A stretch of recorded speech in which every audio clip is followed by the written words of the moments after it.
लाओ मुझे जल्दी से दाल चावल दो ना। दाल चावल की खुशबू से तो मेरे मुंह में पानी आ रहा है। हाँ माँ, मेरे पेट में तो अब चूहों और बिल्लियों की जंग चढ़ चुकी है और वह दाल चावल खाकर ही मानेंगे। अरे मेरे बच्चों, बस 5 मिनट रुक जाओ, दाल चावल बन ही गए, फिर मैं तुम दोनों को दाल चावल दूंगी, तो जी भरकर खा लेना दाल चावल। हाँ, ऐसे ही दाल चावल बन जाते हैं।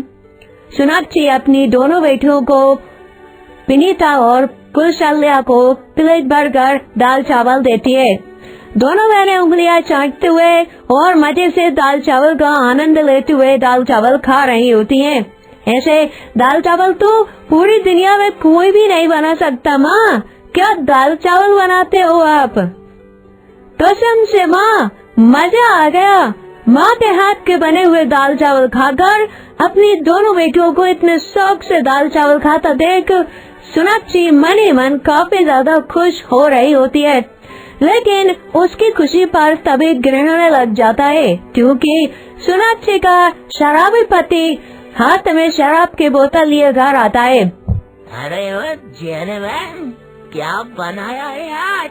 आज खाने में दाल चावल बनाए हैं। क्या दाल चावल बनाए हैं? अरे तुझे समझ नहीं आता कि मुझे दाल चावल नहीं पसंद। अरे कभी मटन भी बना लिया कर। जब देखो दाल चावल बनाकर रख देती है। अरे कभी अच्छा खाना कब बनाएगी तू? अरे मीट कोरमा ही बना लिया कर। मीट कोरमा लेकर आओ भगवान, जो बनाकर दे दूं। चुपचाप जो है वह खा लो। लोगों के घरों में साफ सफाई कर कितनी मेहनत से दाल चावल के लिए पैसे कमाती हूँ, क्या तुम नहीं जानते? ये मैं ही जानती हूँ। आपकी तरह शराब की बोतल लिए ठेके पर नहीं बैठी रहती। जब से तेरी नौकरी गई है, तेरी जुबान बड़ी चलने लगी है। लगता है आज तुझे लाइन पर लाना ही पड़ेगा। इतना कहकर सोनाक्षी का शराबी पति सोनाक्षी को बुरी तरह और बेरहमी से मारता है। मारते मारते जब वह थक जाता है तो अपनी शराब की बोतल लेकर वापस दारू के ठेके पर चला जाता है। दोनों बहनें अपनी माँ के गले लगकर रोती है। माँ, आपको बहुत ज्यादा दर्द हो रहा है। रुको, मैं दवाई लेकर आती हूँ और आपको दवाई लगा देती हूँ।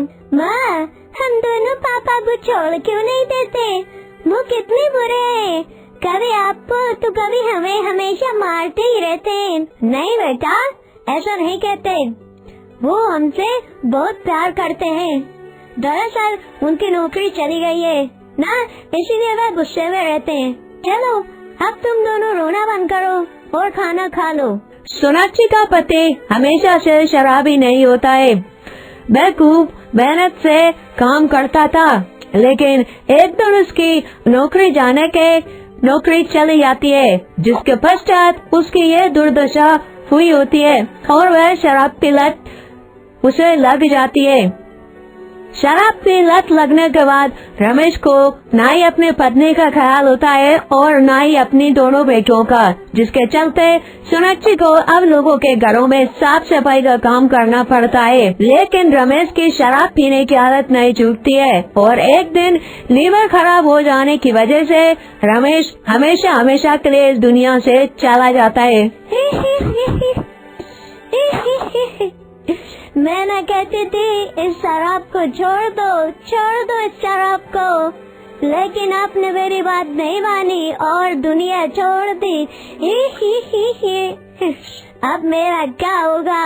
ये दोनों बेटियों का क्या होगा? मैं कैसा घर का चाला चलाऊंगी? रमेश के गुजर जाने के बाद सोनाक्षी और उसकी दोनों बेटियां काफी अकेली हो जाती हैं। अब घर का खर्चा चलाना बहुत मुश्किल होता है और सोनाक्षी को अपने दोनों बेटियों की चिंता सताने लगती है। उसे समझ नहीं आता कि क्या करना चाहिए। तभी उसकी दोनों बेटियां कहती हैं, माँ, जल्दी से दाल चावल बना दो, मुझे दाल चावल खाने, मुझे बहुत ज्यादा भूख लग रही है। सोनाक्षी दोनों बेटियों के लिए गर्मा गर्म दाल चावल बना देती हैं। ऐसा ही समय गुजरता है और अब सब कुछ ठीक जा रहा होता है। लेकिन एक दिन सोनाक्षी की मालकिन कोमल उसे काम से निकाल देती। लेकिन मालकिन, आप मुझे काम से निकाल क्यों रही है? आखिर ऐसी क्या बात हो गई? ऐसी कौन सी गलती हुई जो आप मुझे बिना बताए ही निकाल रही हैं? लेकिन मेरे पेट पर ऐसे लात मत मारिए मालकिन। अरे जितने पैसों में तू काम करती है ना, उससे आधे पैसों में मुझे एक नौकरानी मिल चुकी है, इसलिए मैं कल से तुझे काम पर आने की कोई जरूरत नहीं है। और ये ले अपना हिसाब। सोनाक्षी कई जगह पर काम ढूंढती है, लेकिन उसे कहीं पर भी काम नहीं मिलता। हिसाब के पैसों से सोनाक्षी कुछ दिन तक अपना घर का खर्च चला लेती है, लेकिन उसे आगे की चिंता सता रही होती है। तभी उसे ख्याल आता है कि मेरे बनाए गए दाल चावल दोनों बेटियों को खूब पसंद आते हैं, क्यों न मैं दाल चावल का ही कोई ठेला खोल लूं। ये बात सोचकर सोनाक्षी दाल चावल का ठेला खोलने की ठान लेती है। जो पैसे मालकिन ने दिए थे वे उसने संभाल कर रखे होते हैं। उससे वह दाल चावल बनाने का सारा सामान लेती है और अगले दिन से दाल चावल का ठेला लगाना शुरू कर देती है। देखते ही देखते धीरे धीरे सोनाक्षी के ठेले पर कस्टमर आने लगते हैं। सोनाक्षी के साथ उसकी दोनों बेटियां भी सोनाक्षी की मदद करती हैं। धीरे धीरे समय बीतता है और सोनाक्षी का दाल चावल का ठेला अच्छा चलने लगता है। सोनाक्षी के द्वारा बनाए गए दाल चावल लोगों को काफी पसंद आते हैं और इस तरह से वह एक खुशहाल जिंदगी